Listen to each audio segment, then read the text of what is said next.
This is episode 5 of the Chirp Kings podcast. I had to think for a second.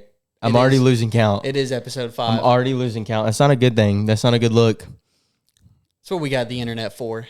Yeah, I know. I can just go back and look at it. But week 1 of the NFL season has came and went. There is a lot of storylines out of week 1. One of the most eventful week 1s in recent memory, I feel like. They just gave us a lot of big-time matchups. Like I normally feel like it's a lot of tune-up games for some teams, but we got 2 divisional games in the NFC North. We got 1 in the NFC South. Off the top of my head, you had 1 in the AFC North. Mm-hmm. Wait. Yeah, no. Bengals, Browns. Yeah. I don't know why I was thinking Bills, Ravens is a divisional. Mm-hmm. But that was just like, I mean, that's a playoff preview in week 1. Like that, the announcers were talking about it while I was watching the game. Like that could be really big for a Ravens team who struggles not only to win on the road in the playoffs, but win in the playoffs in general. That loss right there could be the one difference in Baltimore playing Buffalo at home in the playoffs or having to play like at Buffalo in the playoffs. So that's a big week 1 matchup. Is that the first game you want to touch on? Just get right into it? I think so. Yeah, I think we can go on that. Personally, in the first half, I thought we were watching one of the greatest NFL teams I had seen in a few years. I was still at work, so I didn't get to watch the first half. I only saw like midway third quarter and on. Derrick Henry had about 130 yards at halftime.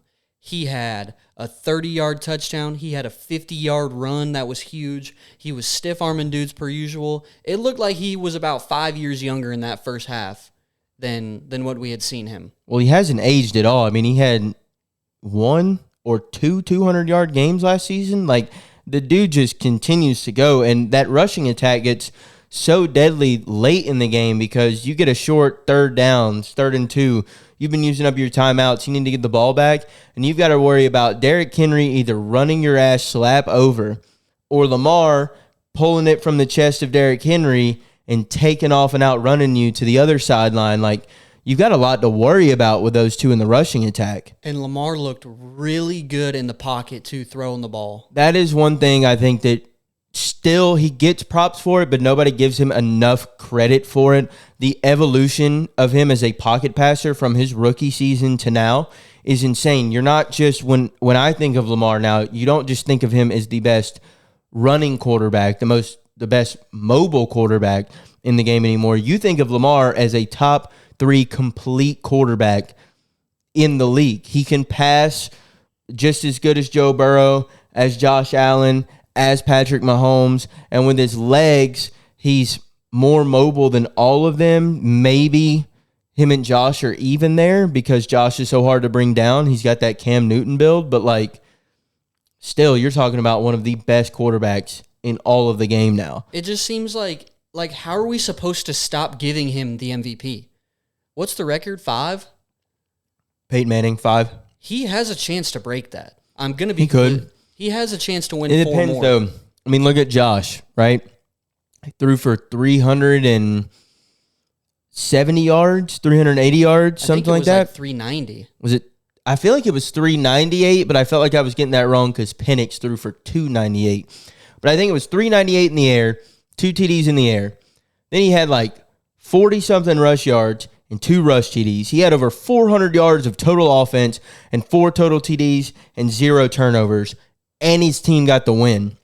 As a member of the Ravens, I don't understand how you can blow that lead. When they pulled up a Jim Harbaugh, or it's John's in Baltimore.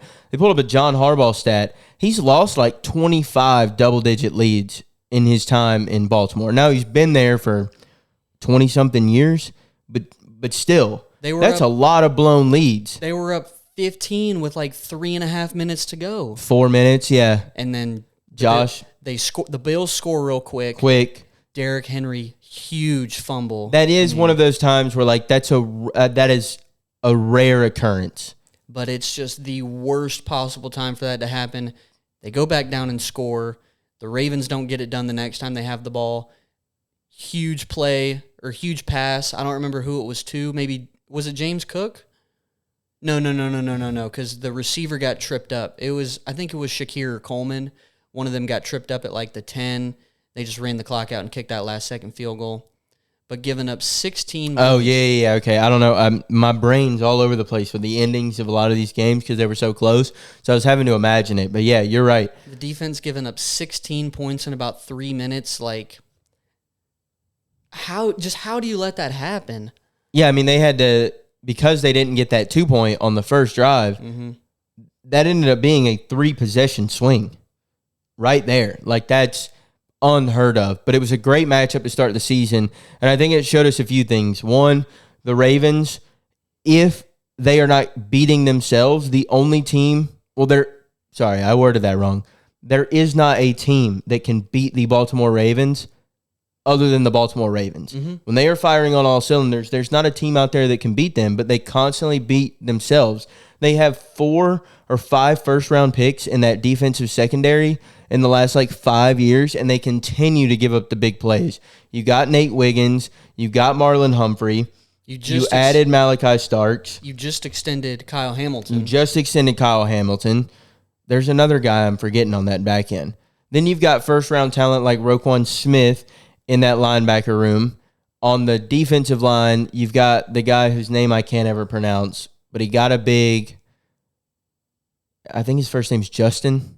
Matabike. He got a big extension, I think, last offseason. You have talent everywhere on that defense, yet they're consistently losing games when they're scoring 30, 35, 40 points. There is no reason your O's should have put up, 40 points, 38 points? 40. And lost the game. That's unacceptable if you're the Baltimore Ravens and you're that defense. But it does just show you, Buffalo doesn't always put the most talented rosters out on the field. They're normally outmanned a little bit. And, if you went position by position and, talent-wise, when they play the Chiefs, when they play the Ravens, right? If they played, a team like the Niners, if they're playing a team like the Lions, position by position, they are outmanned a little bit in terms of talent. But they're just so gritty, and Josh Allen puts them in every game. They do one thing that the Ravens have not been able to do in the playoffs, sometimes in the regular season, and it's just find a way to win. That's the one difference, I feel like, between those two teams and their playoff success recently. A couple episodes ago, I talked about the Ravens needing to find a threat in the receiving game. We finally found that in Zay Flowers. And so we checked that box off. Now, and D-Hop turned back the clock a little bit. That one-hander, dude. Crap. Golly, man. And not only, it wasn't just a one-handed grab. He had to pull that in as contact is coming right at him and then absorb that and still maintain control of the ball. And get 2 feet in. That was one hell of a catch. That might have been the play of the week. So at least the Ravens figured that out. So now the only question mark for them is, can you close a game out and can you win a game like that you're supposed to? We'll see. I mean, it's going to be, they don't have an easy schedule, but the Bills don't have an easy schedule either. So it'll be interesting. Next, I think we should just go ahead and get it out of the way. Let's talk about your Falcons a little bit. I was gonna hold on to that because I've always got a lot of thoughts when it comes to that. But I'm hoping we got some Atlanta-based listeners being in the Atlanta area. We'll get through it. I'll get through it quick. It's a loss. It's a week 1 loss, and what hurts worse, one, you're at home. You go on the road now for the next 2 weeks. 2. One of them being a primetime game in a very tough environment in Minnesota, which we'll touch on that game later.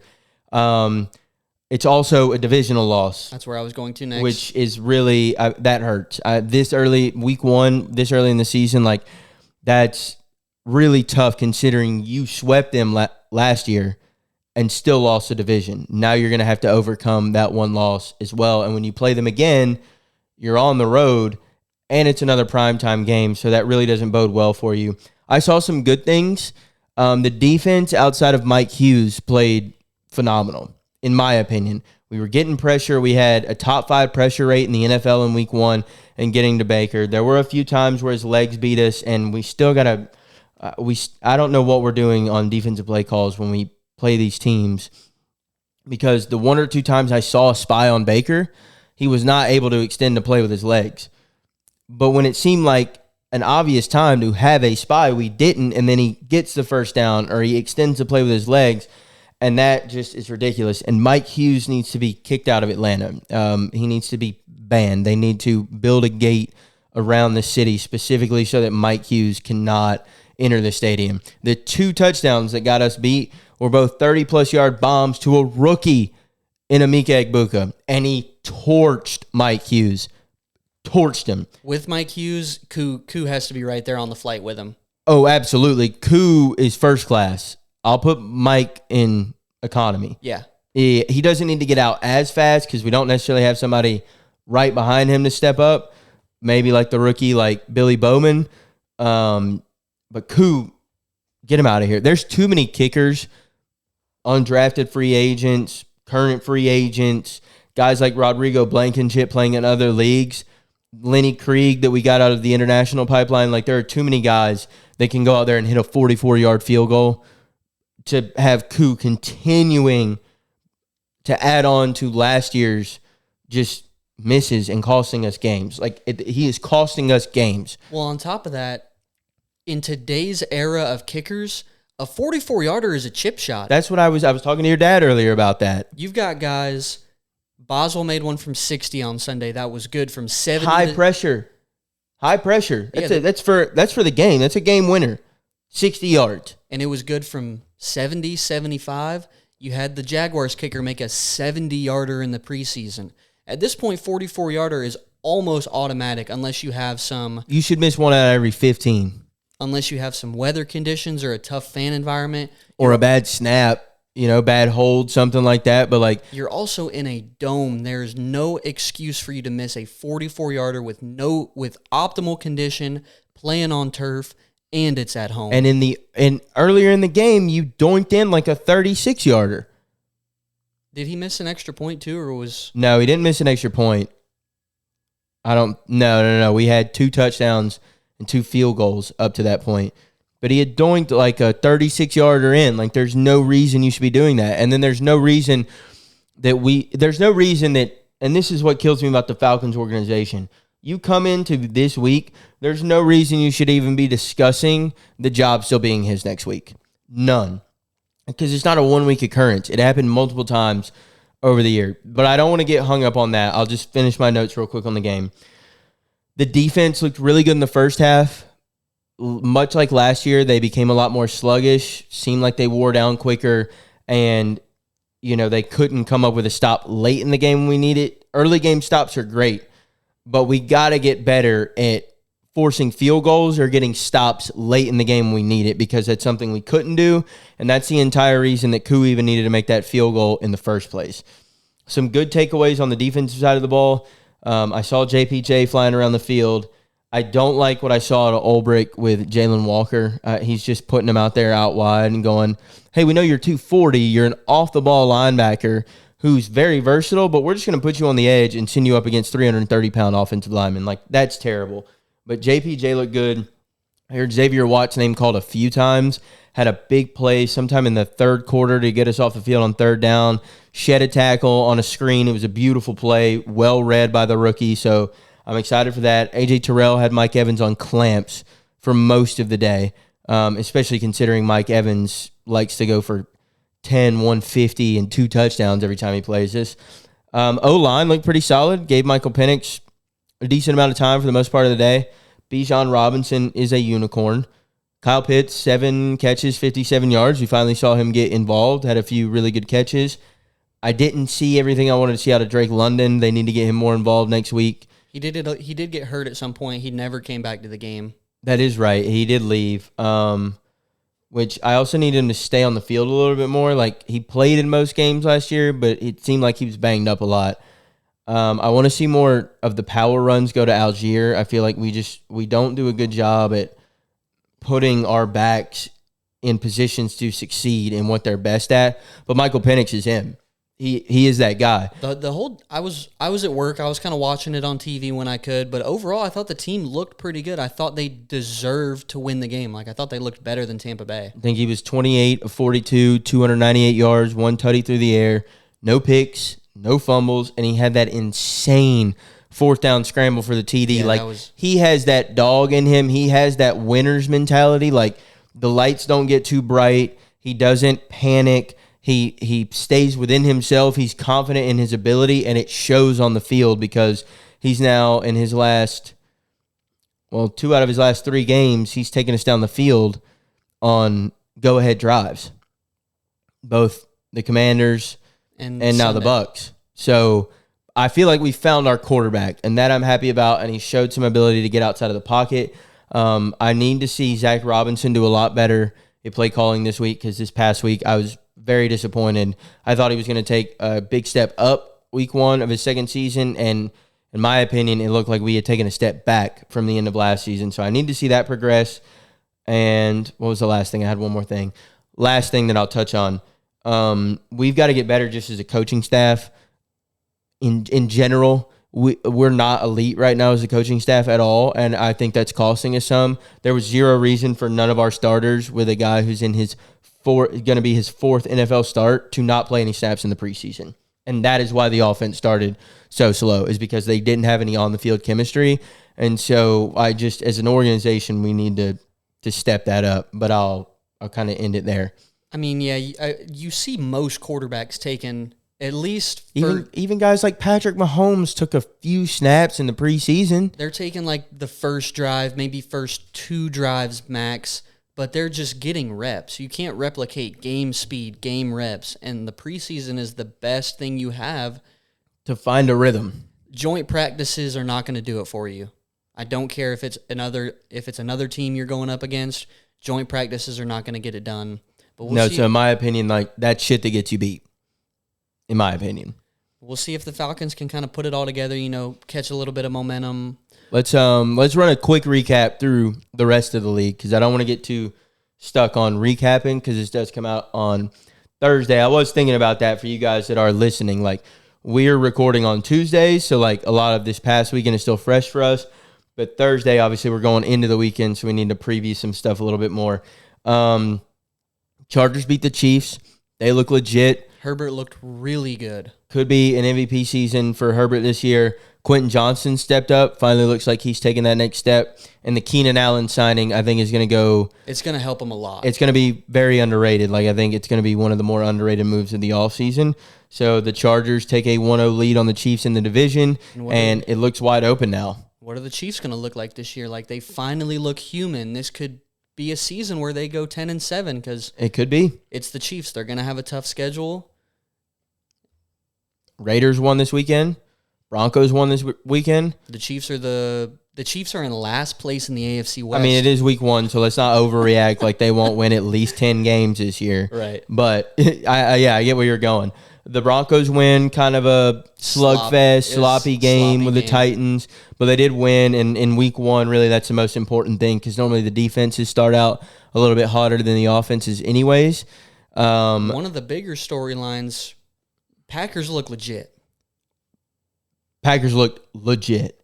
As long as Jordan Love doesn't lose them games, their ceiling is high. I don't know what kind of injection he got, but Parsons did not miss a step. That was a scary rundown of Goff towards the end of the game.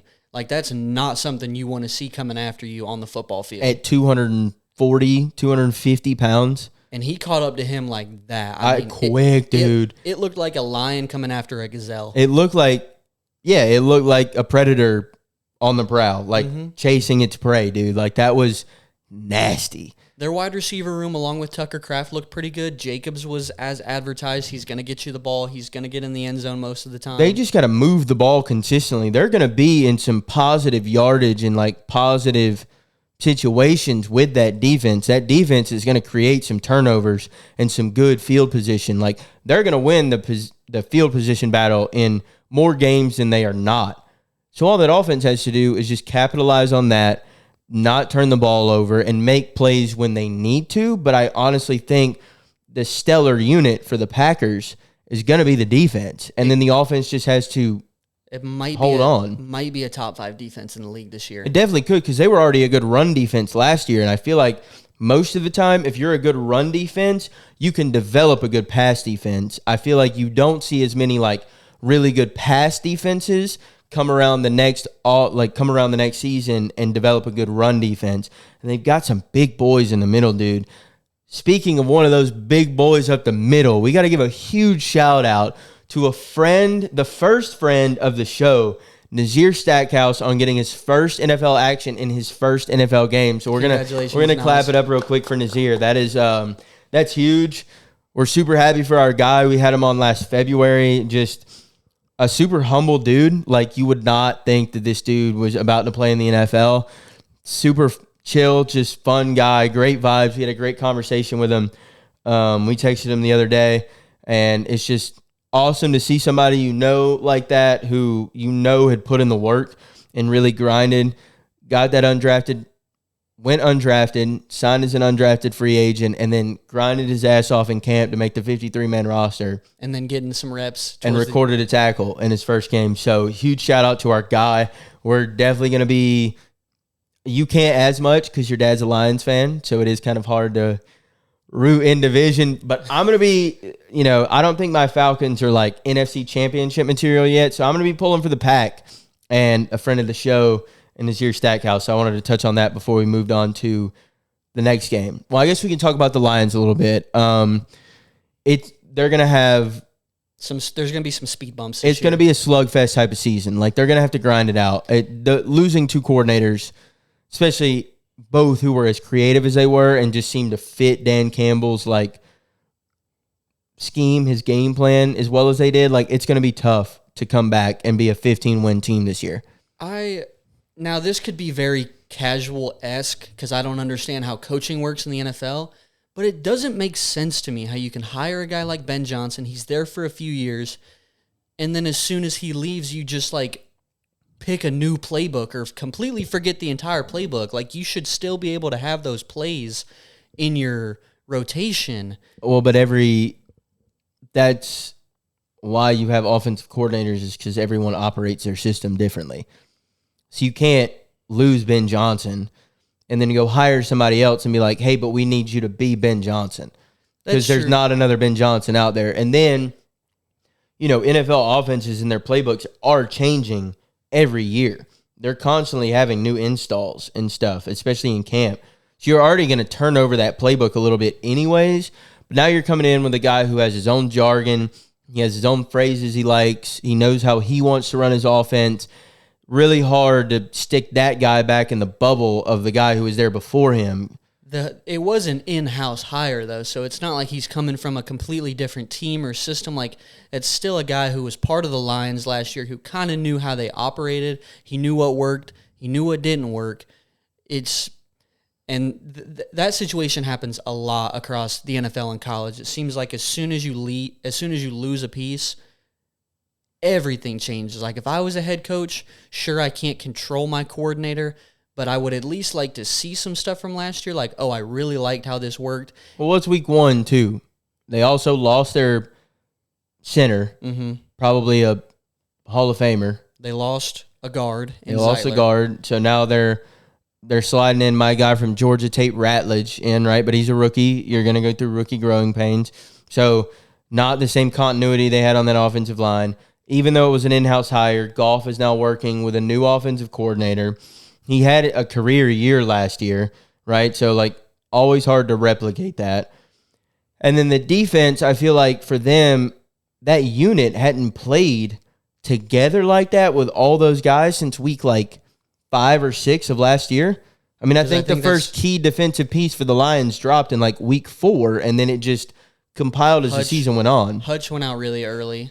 And then it just seemed like every week they were losing somebody on that defense. Right. So, you got to – that unit has to gel together again, and they don't have Aaron Glenn. So, I think they're going to be fine. I think they could still win somewhere between 10 and 12 games. But they're going to have to – slide in as that wild card spot. But they got to pick it up pretty soon. Because they got a tough schedule. The schedule's tough, so you need – I'm not off the top of my head sure who they play this week. But I don't know either. But they got to pick it up. This week needs to be a get back on track week. We need to see some good things. You need to have a win, because if you drop 0-2, especially in that division, and especially with how tough the NFC is, you really only have 3 or 4 more games you can afford to lose. Max. We're talking 4 is starting to push it before you're looking at missing the playoffs, right, in the NFC. Yeah, I guess moving across the rest of the league, I just want to kind of touch on these real quick. Bengals sneak out a week 1 win, which is rare for them. They never look good week 1. But it's a win. A win is a win, and they got to take that. The Dolphins are trash. They're going to blow that team up by the end of the year. I think McDaniel's going to be gone. He's gone. The GM's gone. Tyreek is going to be gone. Tyreek's gone. And he's in some more off-the-field trouble right now. And a new quarterback is coming next season. They have to move on from Tua. He's a great dude, and I wish him the best, but it's time to move on. It might be just time for him to retire. Just save what you have right now. You made your money. Yeah. Now go spend time with your family and not turn into Antonio Brown. Right, because he's a great dude. So I would like to see him remain a great dude post-football. With how bad they looked, with how good they made Daniel Jones look, they might have a top 5 pick. You know, they can go get a Lenoris, a Nussmeier, a Klubnik. Yeah, and they're gonna have a good pick because that team is not only, and this is coming from the outside, right? Like, we're not close to any of these teams. We're not huge analysts, but like from the outside looking in, there is no cohesion in that locker room. None of those guys want to play together, and it doesn't look like anybody has any faith in McDaniels. It looks like he's out there on his own La La Land island, like freaking Tom Hanks and like Castaway or whatever that is when he's swaddling a volleyball. Like, that's what I think of when I think of McDaniels now. So you just need to blow it up. You need to build around A-Chain and Waddle. Because Waddle is still pretty young. He's got some potential. Yeah. He could be a number 1 guy, like a 1,200-yard receiver if he's the number 1 guy. He could with the right quarterback, but there's a lot of holes on that defense that they're going to, on defense and on offense, really on the whole team, that they're going to have to address. But I do agree. I think that team's going to get blown up. The 49ers win a close one with the Seahawks. Now Kittle's gone. And I think the story of that team in this chapter in 49ers history, if you had to write a title for the book, would be injuries. Mm-hmm. They just can't stay healthy. And I think, you know, they had those couple years where they were with Jimmy G, and then Brock's rookie year, and then Brock goes down, and I think the window for that team has passed. I think they're still going to be a good competitive team. Unless Brock all of a sudden takes a nuclear jump and becomes truly, like, not because of the team around him or because of the name 49ers. Yeah. If he becomes a top 8 quarterback, then they have a chance. But right now, I don't think he is that, and I don't know if I don't know if we're going to see that kind of development from him. Yeah, I'm honestly not sure. The Raiders... Not really much to talk about in that game. Geno looked good. Geno had a lot of yards. Trey Tucker had a big catch in that game. Ashton Jeanty gets his first NFL touchdown. I think they'll be a competitive squad. It's still the Raiders, but they're going to be a lot more disciplined football team under the guidance of Pete Carroll than they have in recent years. Going to be an interesting season for the Pats again. I think it's going to take at least a year for Vrabel to really establish his culture there. Mm-hmm. But Drake May threw the ball like 40 times, which is something unheard of out of a Mike Vrabel-led team. So it'll be interesting to see what that passing attack looks like. I guess the last game we'll just touch on Monday night, last night real quick. Bears dominated the first half. Caleb looked like really, really good in that. He looked like a first overall pick in the first half. And then they come out in the second half, and the Bears are going to bear. Yep. And that offense in the first half for the Vikings looked like a bottom 5 offense. McCarthy looked like a chicken with his head cut off. He looked really uncomfortable. Well, he looked like that all the way through the third quarter. And he comes out and scores 3 touchdowns in the fourth. That touchdown run was huge. That was massive. That was a seasoned veteran type of run from absolutely. He looked really good in the second half, and I really wanted to get on here and just tear down the Vikings and be like, oh yeah, the Falcons, like, we're Sunday Night Football this week, like, bro, we're gonna piece that team up. Until I saw the second half, they started getting pressure. Brian Flores starts, drawing up these crazy blitzes and these crazy looks. They start stuffing the run, and then on the offensive side of the ball, J.J. McCarthy gets a little bit more time in the pocket. He starts being a little bit more comfortable moving around. He starts using his legs to extend some plays. And now all of a sudden they score like 21 unanswered points, and they come away with a win. And I'm walking in next week going, well, J.J. McCarthy, while not polished yet, does have grit to him. And he's got a winner's mentality. He threw that pick 6 and then walked up as a rookie to a bunch of linemen who don't want to talk to a veteran quarterback after a turnover, much less a rookie, and starts high-fiving him and shit like, hey, guys, like, let's go. And then he comes out and does that. Like, that's a leader. That's a guy you want in your locker room. Like, that's a guy who is going to do whatever it takes to win, and you're never going to rattle him. He's never going to be out of a game because at that point when he threw that pick six, most guys would have just packed it in. Like, you've got to have that killer instinct, and that's what I saw from him. So I'm a little worried about them this week in Minnesota. The NFC North is a disgusting division. Because even the Bears, right now. The Bears beat themselves last night. They had, in Bears fashion, like 12, 13, 14 penalties for well over 100 yards. Mm-hmm. I mean, in the third or early fourth quarter, it popped it up, and they had like 10 for 110. So if Ben Johnson can just get that team to play some more disciplined football, they're going to be a competitive football team. Not to mention you've got three other teams in the Vikings, Bears, and the Lions that all won 10-plus games last year and have every ability to do it again this year. When I say the Bears? Yeah. Yeah, Lions, Packers, Vikings. 10 games last year and have it all in front of them to do it again this year. So that's going to be a gritty division. If we're talking college football, you bounce over there real quick. Not a lot going on. No, the biggest storyline was Billy Napier about to be sent on a rocket ship to the moon. To Mars, dude. They're going to send that dude close to the sun. Because that's just unacceptable. A home game against a group of 5 school who, granted, had a ranked win coming in, but it's Boise State without Ashton Jeanty. Like, they're not going to be a ranked level opponent. You have more talent at every single position than they do. You've got some guys that are backups that have more talent and were higher recruits than some of their starters were. And you let them, I mean, they didn't walk all over them, but they dominated them in the trenches, though. You let a team like that come in there and hang with you all day long. And then at the end, you let them beat you. And making mistakes. I think they had a lot of penalties for a lot of yards, too. Everybody's talking about Lagway. Where is this hype coming from? Because he is not good.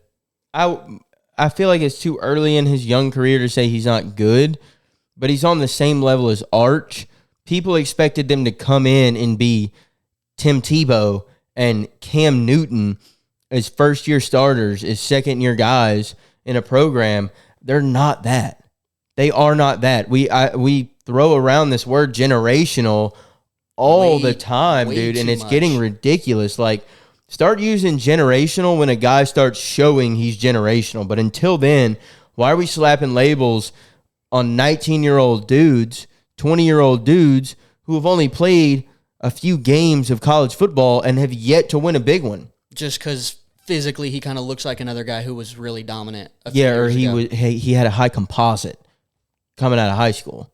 Like, I get that's the sport, and it's the business of sports entertainment, and like media is projecting the next guy that's going to be big and all that kind of stuff. But that word is just getting thrown around like loose change here recently. And now we're looking at a schedule where Florida's probably going to go 5-7. They just played their 2 easiest games. And now they're coming into Death Valley this weekend. I don't think they're going to win that game. I'd be a little bit worried for y'all, only in the sense that they are going to be playing pissed off after an embarrassing loss like that.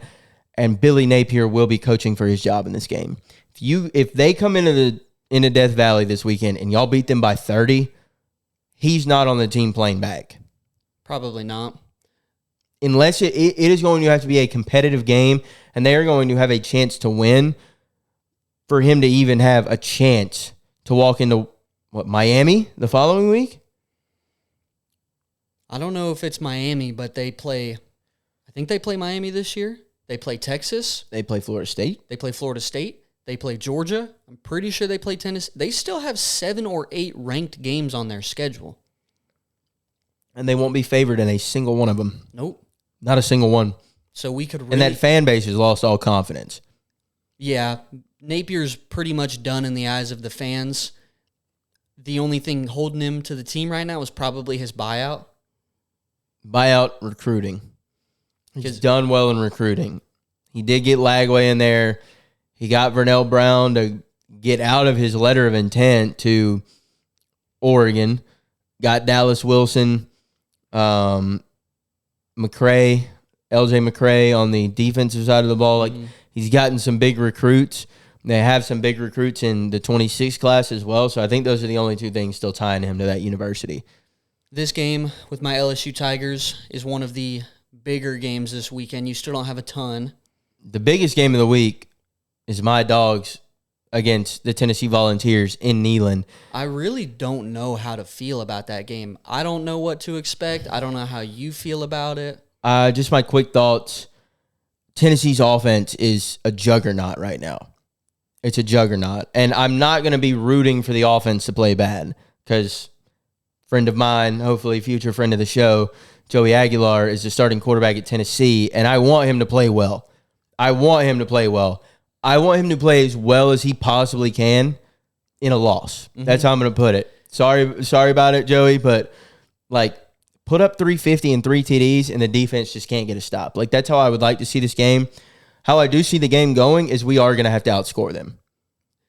I was about to say the two possible solutions or the two possible ways for Georgia to win is to either really contain Aguilar and the offense and slow them down and win. And just wear them down, old school Georgia football, wear them down over the course of the game. And win with 21 or 24 points. A 21-17 type of game. Or Bobo's really going to have to open up the playbook. And we're going to have to win a 38-35 barn burner. They're going to have to try and keep up because it's at home. They have the crowd behind them. They're 2-0. They're ranked number 15. They definitely have a shot with that offense this year to go deep and make another college football playoff. So this will be our first true test. I don't think it defines our season if we lose this one early. We still have some big defining games that we get to play at home, like Bama at home and Texas at home. And we'll get better as the season goes. Kirby's teams always do.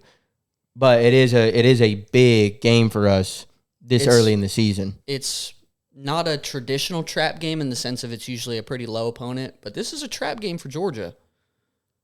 Yeah, I mean, trap's a tough word to use in this instance because Tennessee is a top 15 team right now. They won 9 or 10 games last year. It is a rival. I mean, it's one of our oldest rivals, and we're playing in Neyland, probably the loudest stadium in college football. If we're being honest, It's up there. It's up there. And when the team is good, that stadium's really packed the hell out. So I'm really going to be interested to see what we see from that game. I'm not really concerned with our game. The biggest headline for me, like the biggest pregame note or whatever, I can't find the word, but I need to see Nuss make a few more plays. I need to see him. We made him in the Clemson game. I think you're overreacting a little bit to your LA Tech game. We see this a lot out of like big programs, that one game in the year where they just let a team that should not be hanging with them just kind of hang around they play down the comp. We really just kind of coast through these games. Right. You're not going to open up the playbook. You're really trying to get through the game, put up as many points as you can to win by a margin for your ranking, but also not get guys hurt and just get guys clean, healthy reps. So I wouldn't worry about that too much.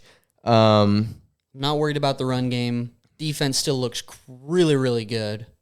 And, I mean, just do what you did in the Clemson game. Yeah. Let the defense put some pressure on them and make a lot of plays. Just do what you're supposed to do. And take some of the pressure off the offense. Don't turn the ball over. Take care of the football. Run the ball. Make a throw when it's there. And if you do that, you're winning by 2 scores, in my opinion, this weekend. The most insane game of the week to me, obviously USF beating Florida, but we all kind of knew Florida was not worthy of the ranking they were at. They shouldn't have been a ranked team, in my opinion.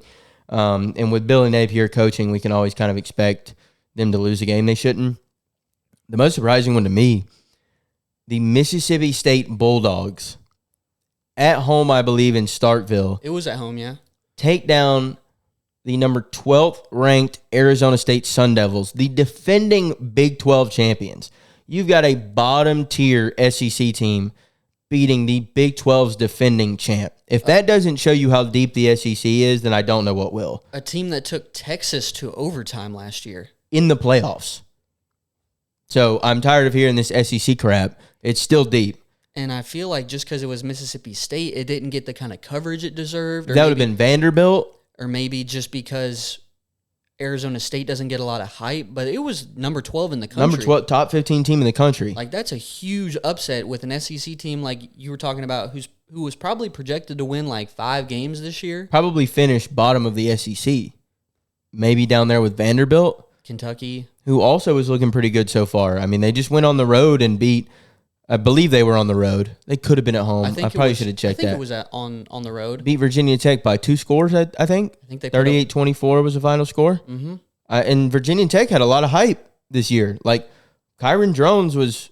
Did I say that right? Mm-hmm. Yeah, he was supposed to be that guy. And they were competing up to a point with South Carolina in week 1. I mean, Vanderbilt beat him by a wider margin than South Carolina did, which is pretty impressive if you ask me.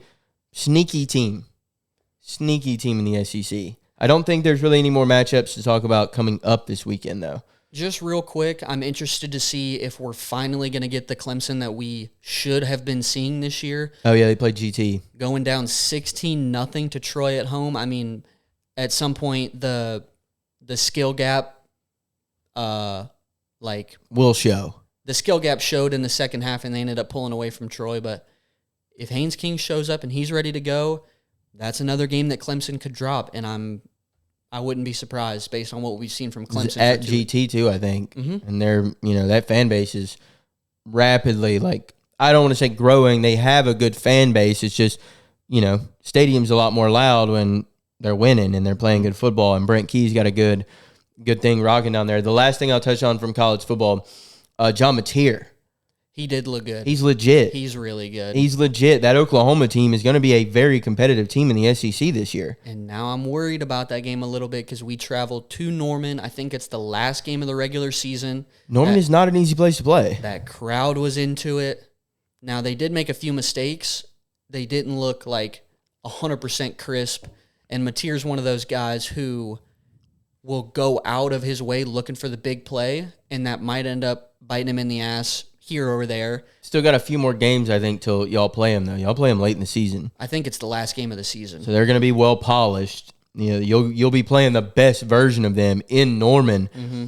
If y'all are both 10-1 in that game, 10-1 in that game, that might be an 9-2 and a 10-1, something like that. Like that might determine who goes to the SEC championship. Could even determine, depending on how loaded the SEC is at the top this year, could determine if you make the playoffs as an SEC at large bid or not. So that'll be a big game to look forward to at the end of the year. But I think he looked good. Oklahoma looked really good. That defense was stifling. It looked like a Brent Venables defense. And then I think people need to give Bryce Underwood some grace. I mean, even to me, I'm 23. Technically, I could call him a kid, right? He turned 18 a few weeks ago. He was loud. They're dealing with some offensive line injuries. A lot of new faces on both sides of the ball. At a certain point, the defense just wears out when you... And, that environment is his second game outside of high school. Right. At 18. His biggest high school game was probably... Oklahoma Stadium's probably 4 or 5 times as big as his biggest high school game. And Oklahoma had a lot of hype. So, those fans were rowdy, bro. So, I think these 30 and 40-year-old grown men that are hating on an 18-year-old kid who never made it past high school junior varsity need to chill out a little bit because he's got plenty of time to develop, and he's going to be just fine. He's got all of the physical attributes, and it seems like he's got it all up here in between the ears, too, so people need to give him a break. It's not that, he looked bad. He looked... Well, the game plans have also been horrible. Horrendous. Run left, run right. Or check down. Run right, screen pass left, 3rd and 8, run it up the gut. You're not really giving him much of an opportunity to make any plays. He can't really do much with that. There were a couple moments where he did throw the ball down the field. There was a big-time catch from somebody where they caught it over the other guy. Yes, that was earlier in the game. I think that was first half. So just let him just kind of open it up a little bit for him. Give him a little bit of... And if you're Michigan fans, be prepared to go 6-6, 7-5 again this year. And be okay with it, knowing that you have some things to build on, as long as you're next year, as long as you're competing. As long as you're competing. Because they didn't get blown out by Oklahoma. I mean, they hung around in that game all the way till the fourth quarter. And then, the experience and the, just the coaching and kind of the talent gap a little bit finally like showed in that fourth quarter. But that he's going to be just fine. Just fine. We'll leave sports for a minute. We have a few things I wanted to touch on that are coming up for us that are going to be really cool. We're going to have our first interview soon. We are. Be on the lookout for that. It is going to be one of our boys, but it's not going to be a straight just like boys interview. He played college baseball at a few schools and just got back from a draft league, so we're going to get to hear some cool things about what that process entails, what that looks like, kind of some behind the scenes on like how you move up in baseball and all kind of the different paths that you can take. Yeah, I think you guys are really going to enjoy it. We're going to dive into a lot of kind of that college baseball. He did play D1 and then got the opportunity to go play with a lot of Power 5 guys and guys that are potentially going to be league bound. So I think you guys are really going to find that interesting. We're going to have a lot to talk about. That'll be our first guest on the pod. We are going to do guests on this. We're going to do them separately. So we like to have our college football and NFL recap, kind of going over those things, looking ahead to the matchups coming up that following weekend. And we're going to do a little bit better job of maybe organizing that a little bit better. We're still kind of learning our flow on this. So it's only episode 5. So we're going to get that nailed down a little bit more. And we also like doing our good looks of the week, which we're going to get into here in just a second. So all of that stuff that is in these episodes, we're going to keep that, and you'll still get your regularly scheduled episode on Thursdays. When we do interviews like we're going to do with our boy, those are going to come out on Tuesday mornings. So you have an interview earlier in the week where you get to listen to us talk to a guest. I think we've got a few, we got to wait on some of the seasons to end, like the college football season, to get a few more guys on here. But we're going to have a few, so we'll mix in some guys here and there. Those will come out on Tuesdays. He is also going to start joining us some in our shorts content and our trivia games and stuff like that. So that'll be super cool if you like watching our shorts. We're going to be able to get into some new games, having a third person to play with us. So that's going to be super exciting, something to look forward to. So yeah, after that, just stay on the lookout. There's going to be a lot of new things coming up. We're really trying to level up everything that we got going on over here at Chirp Kings, really give you guys the best content that we can put out. Yeah, if you see it, we continue to make changes across this room every week. We finally got something hung up in the middle, so it's not just a blank wall. We got some stuff going here. We got it cleared off, so just bear with us. It takes a little bit of time. It's a process. With jobs and with school and with this, Yeah, we're doing a lot. But Rome wasn't built in a day. It was not, no, and we are laying the foundations right now. So stay tuned for all of that. I do want to hop into good looks of the week. You were excited about yours. You said you had a great one. I'm still kind of racking my brain for what I want mine to be this week. Okay. So I'm going to let you go first and kind of see maybe if I can pull something from that, some inspiration. All right. I think you're going to agree with this as well. I don't know how many of our viewers and our fans do this as well, so I don't know. Hopefully a lot of you guys can relate to this, but my good look this week is the first Zin out of a fresh can. Okay, I do like that. That's a good look. In my opinion, Zin's I do velo, so it's a little bit different. Those come with 20 in a can. So the 15 to 20 range, they're still good, but you're kind of just trying to get to the end of the can. But when you get a new can, especially if you get a new flavor, like you switch from mint to citrus or vice versa or whatever, that first one out of the can packs a little bit of that extra punch. Okay. I feel like my buzz is a little bit better on the first one than it is the rest of the can.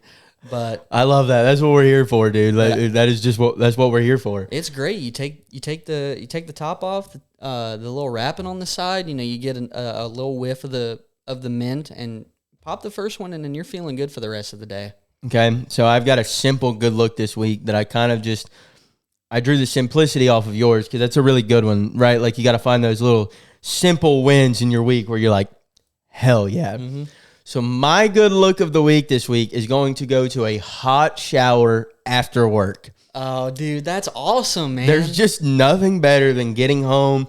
You've been standing for hours. Your feet hurt. Your knees hurt. Your back hurts.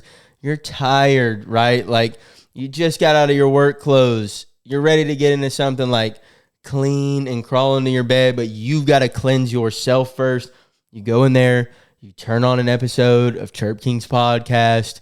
You put it on your speaker. Start steaming up a little bit in there. Let it get hot first. That's a good call right there. You got to let the shower get hot first, right? I don't want to step into some cold water. I don't want to dip the toe in and be like, I got to wait a second. It was cold. I'm not trying to do that. That ruins the vibe. Let it get hot. Make sure you got everything you need. Nice Chirp Kings podcast on in the background, and you get in there and you stand under the hot water for like 20 minutes. Obviously, I'm going to, bathe and wash my hair and those kinds of things. But like nice, just hot, like 20-minute-er. You decompress. You kind of go over the day in your head while you got a podcast on in the background. And it's just that perfect time where it's just you. You're alone. You get to relax. And you're like, thank God I'm done with work. And this is the end of my day. I really agree with that. And personally, just with everything I got going on in today, that's like my biggest opportunity for some me time. You just to turn it off. That's really my biggest me time other than, laying in bed after that. That's kind of really my main chill time. Yeah, but I mean, some of these days here recently, I'm getting home late. Like I came out here and filmed with you on Saturday night. Mm-hmm. I got home at like 1:30, right? By the time I showered and everything, and we had been at it for like 7 hours. By the time dang, that was a voice crack. I don't even know what that was, but by the time I got home and showered, it's 2 a.m., right? I don't get to lay in my bed at all after that and watch something. Like, I got to go to sleep. I got things to do the next morning. So sometimes that shower might be the only time in the day where you truly got to sit with your own self, your own thoughts, and like truly decompress. And it had to be my good look this week because I've had a few of those really nice just decompression showers at the end of a long day this week. I think that's two more good looks this week. Yeah. If you guys have a good look that you really want to let us know about, comment down below, and maybe we'll include it in next week's episode when we get over to our good look. Yeah, if we start getting a few in the comments, like I'd love to like hop on somebody else's good look. Maybe if I'm struggling with one that week and you dropped a good one below, obviously you're going to get credit for it, but it'll be my good look of the week brought to you by whoever commented it. So it's a great way to get in on the action here. I do want to, and we didn't talk about this, so I'm sorry I'm throwing it on you. I want to start the shit list. Okay. I don't know. Maybe we have to later on like change it from a curse word to something else, but the shit list fits, and it's late enough in the episode where YouTube won't flag us, so we should be good. We'll do some break. Do you want to have one right now? Yeah. I mean, I know who's going to be on mine. Oh, okay. Well, I wanted to start it. If you don't have anything this week, that's okay because I dropped it on you. But I wanted to kind of see how it flowed just very naturally, so I just thought I'd throw it in there this week. You go ahead and start with yours. If I can come up with something, I'll include mine as well. All right. Well, we talked about them earlier in the episode, so I'm just coming back to it, and I'll just be super quick. My shit list this week is going to go to Mike Hughes and Young Wei Koo. They are on my shit list. I don't want to see them on the field again. I don't want to see them donning a Falcons uniform again. They are shit that gets you beat, and for that reason, they are going to end up on my shit list this week. I can kind of throw one out there. We were talking about it a little bit earlier. I'm just going to put Florida and Billy Napier on there for right now. I think that's a good one.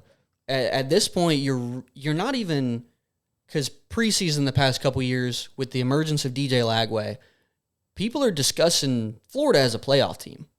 They were ranked top 15 to start the season. At this top point, 20. And I don't think that schedule is getting any easier for Florida in the coming years. It's only getting worse. I could see Florida going 4-8 this year. At this point, you're competing with mediocrity. Like you are competing with Vanderbilt at this point. Vanderbilt, Mississippi State is winning games like that. Mississippi State, Kentucky. Hell, you've got teams like Missouri who are now going to be under the radar programs that are better than your own. I mean, we're talking about Florida. They have years, in my opinion, before they're back to like the Tim Tebow, like dominating the SEC and like competing every year type of Florida. It's, in my opinion, probably right now the most dysfunctional program in college football. You can't point to one thing on their team right now, and maybe Vernell Brown as like a punt returner and kind of like a playmaker on offense. He might be the only one you can point to and be like, that is a bright spot on our team right now. Yeah, I mean, you're not getting it done at the head coach position. I'm not going to like jump all over Lagway yet. I don't think that's fair either. I think he fits into that same category as like a Bryce Underwood. I'm not going to sit here and be an armchair bandit who's never played college football in my life, knowing that he has a bad coaching staff that he's operating under, and sit here and shit on him like he's not going to be good, because I think he has all the tools and the talent to be a good college football quarterback. I hope he does, and I hope he turns it up and, starts really producing. I don't think he'll be at Florida next year. I just have to see it. Yeah, that's fair. I'm cool with saying we got to see it before we start tossing around like generational terms on this podcast. But for me in this podcast, I don't want to be so much of the, obviously we got to talk about the negative things, but I don't want to be just constantly like being a hater, putting people down. Not that you were. I'm just saying I think that's something as younger guys I feel like we should do a better job at, is not shitting on other guys that are our age, that are out here playing at a higher level than us or most of the people watching us have ever played in their life. But I do agree with you in the sense that, especially because Napier's probably gone at the end of the year. Yeah, I don't think there's anywhere, unless they go on a 6-game run. Like they lose to y'all this week, they're 1-2. If they go on a 6-game run and finish the year 8-4, with that schedule, he would have upset probably 3 teams that he didn't. Miami, at this point, Florida State, and then like a Tennessee or a Georgia, or they might play Ole Miss. I think they play Texas too. Yeah, so he'd have to upset like 3 of those guys. I think 8-4 would return him. But especially because they go, okay, you won some really difficult games. You guys just dropped an ugly one early in the season. Like, you are recruiting well, and they've had a lot of coach turnover in the last decade. I don't know if they're really in a position where they want to have to start fresh all over again. But yeah, I mean, he's really going to have to show something. They're kind of forcing the hand, and with the quarterback class next year of Klubnik, Nuss, Sellers, Aller, there's going to be a lot of teams looking for a quarterback like that. Like Lagway. To bring to their team. That they're willing to toss Darian Mensah money at or more just because he has all the physical tools and attributes. If I'm LSU after Nuss leaves, I wouldn't be mad at them throwing him the bag. Throw him $5 million next year. I don't care. He's going to be good. He's just not in a good system right now. That's what I still think Caleb Williams has all the tools to be a successful NFL quarterback, but his rookie year was an entire wash. He had to get embarrassed on the field, took 68 sacks, had no O-line, had no run game, had an incompetent head coach, then had an interim head coach, had like 2 different offensive coordinators, right? Now you got Ben Johnson shoving completions down his throat. Like, hey, man, like it's going to take a minute, right? Like you got to give the dude a little bit of time. Like he was thrust in. So I think sometimes like the media can almost kind of ruin a guy's career before it even gets started. That is true. They do a really good job of putting people down, not a great job of lifting people up though. And at the end of the day, like the sport is the best when you've got guys competing at their highest level. So I don't know why it's so quick to just like. The media is a cutthroat business, but I was a big fan of that segment. I think we're going to start workshopping it a little bit this upcoming week. It'll be nice and fresh, ready to go for the episode. More crisp and polished. We're still working on this, guys. Like, there's probably not a lot of you who have even listened all the way to this point in the episode. But for those who just even tune in and listen at all, we appreciate y'all. We do greatly appreciate it. It means a lot. We love doing this. And we're going to remember y'all when we go on tour. So yeah, it was the first live show tour. Like, you early guys, you early listeners that stay all the way through, friends of the show, people we know are A1 since day one, you guys might get some free tickets. You might get some free merch. I wouldn't be opposed to throwing out some tickets towards some people. It's never going to hurt. But I think that's a good place to wrap it up today. This was episode 5 of the Chirp Kings podcast. Stay tuned for a couple new things next week, and then here in a couple weeks, we'll probably have our first guest on. Yeah, hopefully not next week, but the following. So you guys stay tuned for that. Smash that like button. Leave a comment if you thought the pod was great. Tell your friends, tell your family, tell anybody who you think would be interested in this, and hit that subscribe button as well. There you go. I needed to make sure you got that one in there.